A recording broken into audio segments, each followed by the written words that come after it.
In the book of Deuteronomy, chapter 17, verses 18 to 20, it says like this: When he sits on the throne as king, he must copy for himself this body of instruction on a scroll in the presence of the Levitical priests.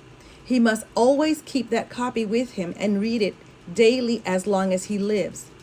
That way, he will learn to fear the Lord his God by obeying all the terms of these instructions and decrees. This regular reading will prevent him from becoming proud and acting as if he is above his fellow citizens. It will also prevent him from turning away from these commands in the smallest way, and it will ensure that he and his descendants will reign for many generations in Israel. I'm going to stop right there. What will ensure one's long life? When we follow the Word of God, when we read the Word of God daily, when we know the will of God for our lives. The scriptures were the question would be, were the scriptures written only for the priests and the king? No. It was written for you and for me too. For we all need God's guidance daily. We all make important decisions daily, and we need his guidance. Building on a solid foundation.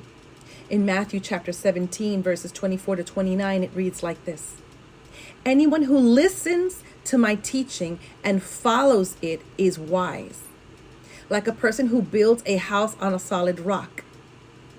Though the rain comes in torrents and the flood waters rise and the winds beat against that house, it won't collapse because it is built on bedrock. But anyone who hears my teaching and doesn't obey it is foolish, like a person who builds a house on sand.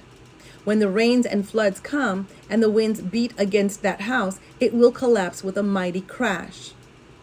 When Jesus had finished saying these things, the crowds were amazed at his teaching, for he taught with real authority, quite unlike their teachers of religious law. I'm going to stop right there. So when Jesus said, if anyone listens to my teachings and follows it, is like one who builds their house on a solid rock. That means that when you read the Word of God and you apply it to your life, or when you hear it and you apply it to your life and you live by it, your house, your life will be built on solid rock, on the Word of God. But to one who listens to the Word of God or doesn't even read it and doesn't apply it to their life is like one who builds their life on, or their house on, sand. That when the issues of life come and beat against that house, that it will fall with a mighty crash. That's why it's important that we read the Word of God and apply it and live by it daily.